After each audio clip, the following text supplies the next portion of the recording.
لو أنزلنا هذا القرآن على جبل لرأيته خاشعا متصدعا من خشية الله وتلك الأمثال نضربها للناس لعلهم يتفكرون. الحمد لله والصلاة والسلام على رسول الله وعلى آله وصحبه ومن والاه. السلام عليكم ورحمة الله. بەڕێزان خۆشحاڵم لەوانەی 58 لەوانەکانی تەفسیری قورئانی پیرۆز بێمەوە خزمەتتان بەمەبەستی ڕەزامەندی خوای گەورە و هیوادارم ئێوەی ئازیز سوودی لێوەربگرن. أعوذ بالله من الشيطان الرجيم بسم الله الرحمن الرحيم وإذ واعدنا موسى 40 ليلة ثم اتخذتم العجل من بعده وأنتم ظالمون. بەڕێ خۆشەویستان وەکو لەوانەی ڕابردووش کەمێک لە خزمەت ئەواتەوەستاین کاتێکەوە خوای گەورە باز لە ئەو مەوعیدە چل شەویە دەکا لەگەڵ موسا عەلەیهی سەڵات وەسەلام ئیتر لە دوای ڕۆیشتنی موسا لە بۆ چێوی توور عەلەیهی سەڵات وەسەلام بەنی ئیسرائیل ئەو گۆلکە دەپەرستن کە لێرەدا خوای گەورە ئیشارەتی پێ کردیە لە کاتێکدا ئەو کارە دەکەن و ئەنتم ظالمون. دیارە گەورەترین زوڵم ئەوەیە کاتێکەوە ئەو عیبادەتەیکەوە تەنها شایەنە لە بۆ خوای گەورە ئەنجام بدرێ لە بۆ غەیری خوا ئەنجام بدرێ. بەڵێ خۆشەویستان دیارە واعدنا لە با بڵێن لە قیراءەیەکی دیکەی صحیح هاتێ وئذ وعدنا موسى. موسى عەلەیهی سەڵات وەسەلام کەلیمەی عیبرانیە وەکو زانان دەفەرمون بەمانای ئەوەی المەنشول من الماء واتە ئەو کەسەی کەوا لە ئاوەوە گیرایتەوە واتە لە ئاوێ بووە هەڵگیرایتەوە المەنشول من الماء. وعدنا بەمانای مفاعلە دێ واتە مەوعید لە نێوان دوو جیهەتدا پێگوترێ مواعدە. بەڵام وەکو وتمان لە قیراءەتێش کە هاتێ وئذ وعدنا موسى بەمانای ئەوە دێ خوای گەورە دەفەرمێ وعدمان دا موسى عليه الصلاة والسلام کە وەکو گوتمان دیارە ئەو چل شەوەی کە خوای گەورە سبحانه وتعالى لە بۆ موسای تەحدید کرد عليه الصلاة والسلام کە بێ لە چێوی توور تەفەڕغ بکا لە بۆ مناجات و عیبادەتی خوای گەورە لە دوای تەواوبوونی ئەو چل شەوە خوای گەورە تەوڕاتی پێدەبەخشی وەکو شەریعەت. ئیتر ئەگەر وعدنابی وەکو قیراءەکەی دیکە باسمان کرد ئەوە دیارە کە خوای گەورە مەوعیدی دانا لە بۆ موسا عەلەیهی سەڵات وسەلام. بەڵام وعدنا بە سیغەی مفاعلە واتە وعد لە نێوان دوو جیهەتدا بەڵێ ئەوەیە کە وەکو زانانوا لێک دەدەنەوە کەواتە وعدە لەو موسا دانرا عەلەیهی سەڵات وەسەلام کەوا چل شەوان مناجاتی خوای گەورە بکە خوای گەورەش وعدیدا کە ئەو چل شەوە کە تەواو بوو تەوڕاتی پێ ببەخشی. وإذ وعدنا موسى 40 ليلة ديار لسورة الأعراف خواهي قول باز لتفصيل أو تشلشوي دكا تفرمي ووعدنا موسى 30 ليلة وأتممناها ب10 كواتا سي شوبو باشان تواوي كربا دشوي دي كشب وتشلشو لبرتسي تلشو بو هر خواه بخوي دزاين سبحانه وتعالى كبيوست وابو تلشوان تفرغ بكا لبو عبادة مناجات خواهي قورة تاوكو خواهي قورة تورات بيدا بخشي وكو شريعتك كبني إسرائيل كاري بيبكن لدواي نزاد بونيان لبردست فرعون لجرد صلاة فرعون يتلوكو أمتك پێویستیان بە شریعەتێکەیە کەوا کاری پێ بکەن ئەویش ئەوە بوو کەوا ئەو تەوراتەی کە خوای گەورە بە موسا دەبەخشی عەلەیهی سەڵات وەسەلام. دیارە لێرەدا وەکو ملاحەزەیەش کە خوای گەورە دەفەرمێ وعدنا موسى 40 لەیلە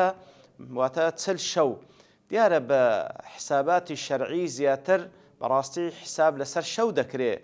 و بیدایەتی هەر شەو ڕۆژێک بە شەو دەست پێ دەکات لەبەرەوەی حساباتی شەرعی حساباتی قەمەریە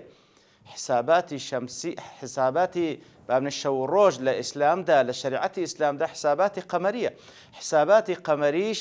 لە مەغریبەوە دەست پێ دەکات. یعنی لە بۆ نمونە کاتێکەوە ئەوڕۆ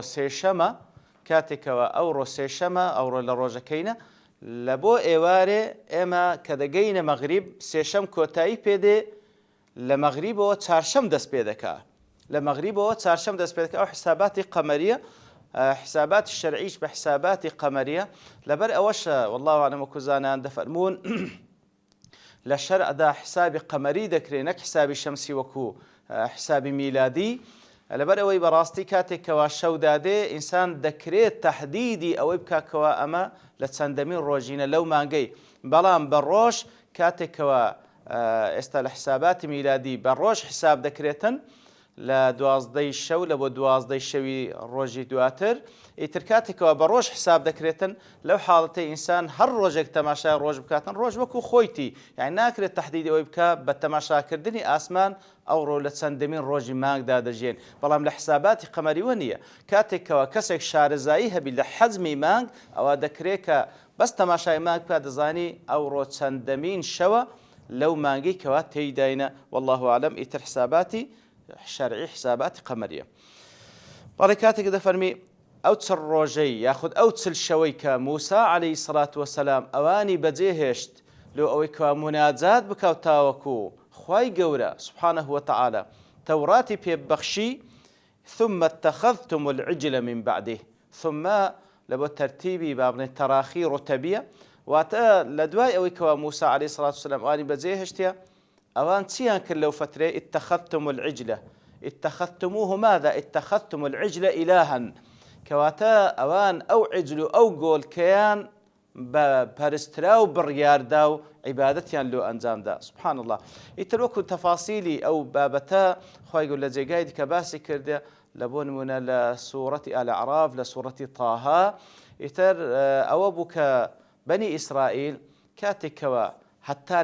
لمصر بون لخزمت قبطيكان دابون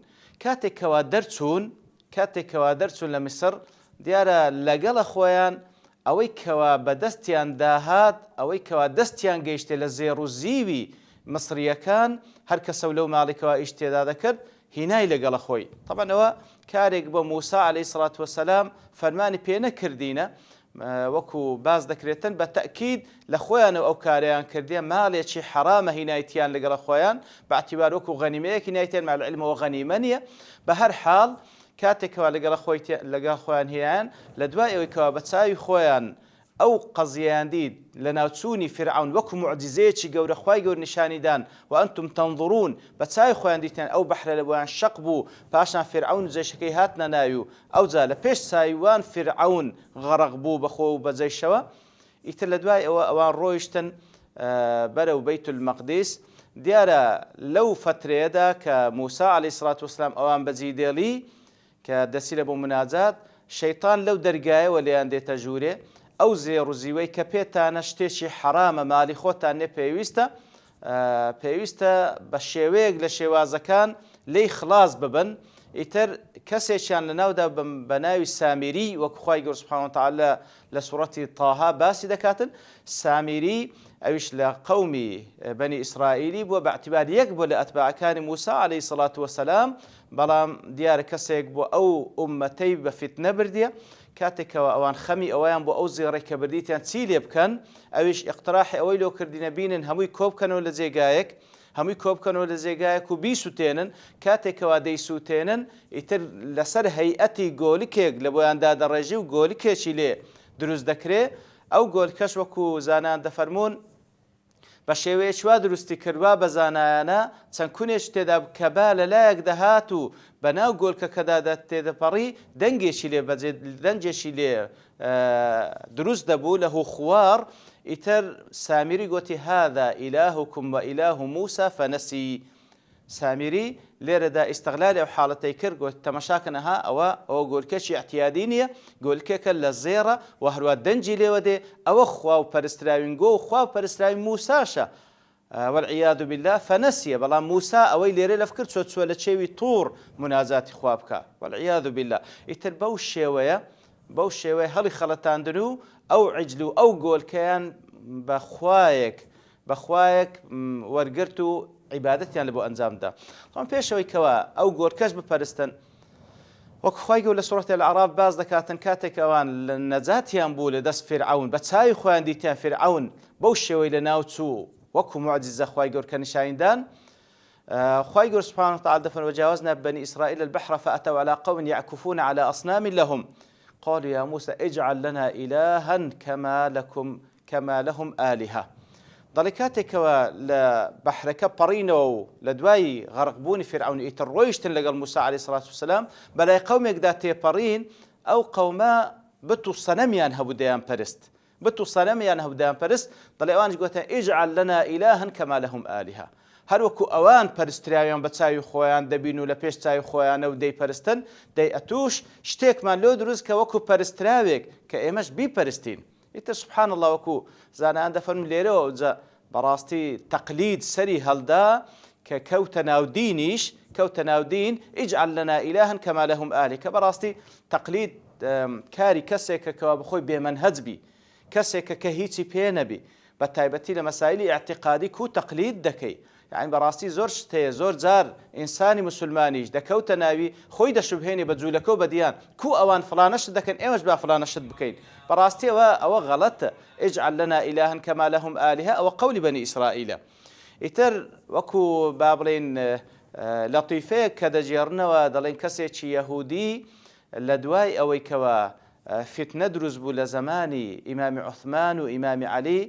خوان لێ ڕازی بی، ئیتر کە ئەویش هەر بە فیتی جوولەکان بوو، دەڵێ کەسێکی جوولەکە مناقشە لەگەڵ ئیمامی عەلی کرد، گوتی هێشتا کەفنی پێغەمبەرەکەتان صلی الله علیه وسلم زەرد نەبووە، ئەنگۆوا تووشی فتنە و تووشی مەشاکل هاتن و بەو شێوەی لەگەڵ یەکتر ڕەفتار دەکەن. ئیمامی عەلیش فەرمووی ئەنگۆ لە کاتێکدا کە بە چاوی خۆتان دیتتان کەوا فیرعون بە چ شێوەیەک خوای گوڵ نایبر هێشتا پێتان هیچێک نەبووە کەوا لەو بەحرەی پەڕی بوونەوە گوتتان یا موسا ئیجعل لەنا ئیلاهن کەما لەهم ئالیها. جەریمەی ئێمە گەورەتریان جەریمەی گۆ کەواتە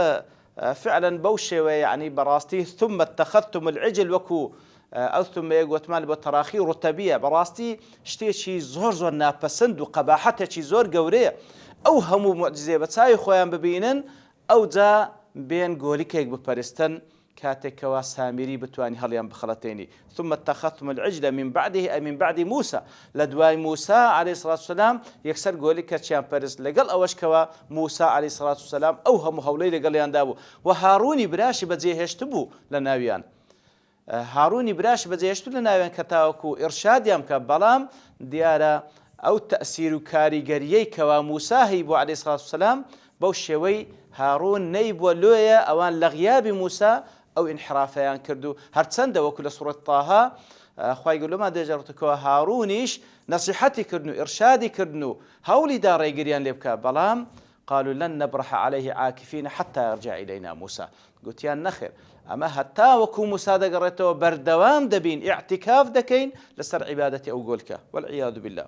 ثم اتخذتم العجل من بعده وأنتم ظالمون، لە کاتێکدا ئەو کارتان کرد کە عیبادەتی گۆلکەکتان کرد ئەنگۆ ظالمن. لەبەرەوەی وەکو گوتمان گەورەترین زوڵم ئەوەیە کەوە ئینە الشرکە لەظوڵم عەظیم، لەبەرچی لەبەرەوەی زوڵم ئەوەیە کە وەکو پێناسەکەی شتێک لە غەیری جێگای خۆی دابنێ، ئەو عیبادەتەی کەوا شایەنی ئەڵڵا سوبحانەهو وتەعالا بچی لە بۆ غەیری ئەڵڵا ئەنجامی بدەین. بەڵام لە پاش ئەوەش ثم عفونا عنكم من بعد ذلك لعلكم تشكرون، لە دوای ئەو جەریمە گەورەی ئەنجامتاندا طبعا کە موسا دەگەڕێتەوە عەلەیهی سەڵات وسەلام لە میقاتی خوای گەورە سوبحانەهو وتەعالا ئەو شەریعەتەی پێ کە خوای گەورە پێی ڕەوان کردێ کە تەوراتە، ئیتر خوای گەورە لەوێڕا هەواڵی پێددا کەوە قەومەکەت لە دوای تووشی فتنە بووینە، ئیتر دەگەڕێتەوە غەضبانە ئەسیفە، زۆر بە تووڕەیی زۆر بە خەفەتەوە دەگەڕێتەوە کە بەو شێوەی قەومەکەی بەجێهێشتێ و بە چ شێوەیەک دایانبینیتەوە. هەتا وەکو لە سوورەتی الأعراف کاتێک کە باز دەکاتن کاتێک کە ئەوانی بەو شێوەی دید کەوا عیبادەتی ئەو گۆلکە دەکەن لە سار دەوری دەسوڕێنەوە و بەو شێوەی هەڵسوکەوت دەکەن وألقى الألواح أو ألواحاني كوا التوراة لينسرا بو لا حجمتان ولا توريان فريدة سبحان الله. يعني لبرو قضية شيء زور قورية لو پیغمبر صلى الله عليه وسلم لأن در باز ذكرت الحديث الصحيح ده ليس الخبر كالمعاينة، خبر وكو معاينة أو خبر أخوي قوري بيدابو كوا قومك لدوايتو أو قول كان قول شيء ده برستنو لا رجاي توحيد لا يندا بلام لو بوش شوية تورنا بلام كاتك بتساوي خوديتي تحملي نما أو الواحاني فريدا كوري دستيبون. بەڵام لەگەڵ ئەوەش خوای گەورە فەرمی عەفومان کردن. بە چ شێوەیەک عەفومان کردن؟ وەکو لە دوو ئاەت لە دواتر خوای گەورە باز دەکات کە بە چ شێوەیەک موسا عەلەیهی سەڵات وەسەلام پێیانی ڕاگەیان خوای گەورە بەو شێوەی عەفوتان دەکات بەوەی کەوە فاقتلوا أنفسكم ئیتر دەی لەوێ دەرێ باسی دەکەن ئینشاءالله. بەڵام لە دوای ئەوەی کەوە ئەو کاریان ئەنجام دەکە موسا عەلەیهی سەڵات وەسەلام فەرمان پێکردن ثم عفونا عنكم خوای گەورە فەرمی عەفومان کردن ثم عفونا عنكم واتە ئەو با بڵێن کارە گەورە ئەو قەباحەتە گەورە کە ئەنجامتاندا عفومان کردن و ئەسەر و شوێنوارەکەمان لەسەرتان سڕیەوە من بعد ذلك لە دوای ئەوەی لعلكم تشكرون ئیتر بەڕەجای ئەوەی تاوەکو شکرانە بکەن بزان کەوا خوای گەورە سبحانه وتعالى چ نیعمەتێکی گەورەی پێبەخشین کەوا ئەنگۆی عەفو کردو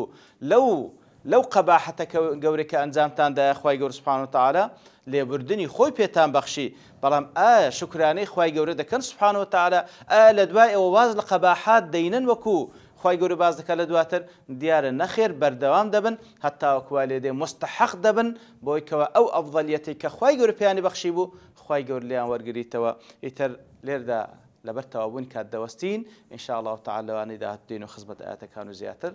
قصي لذكن. وصلى الله وسلم على نبينا محمد وعلى آله وصحبه أجمعين وآخر دعوانا أن الحمد لله رب العالمين. لو أنزلنا هذا القرآن على جبل لرأيته خاشعا متصدعا من خشية الله وتلك الأمثال نضربها للناس لعلهم يتفكرون.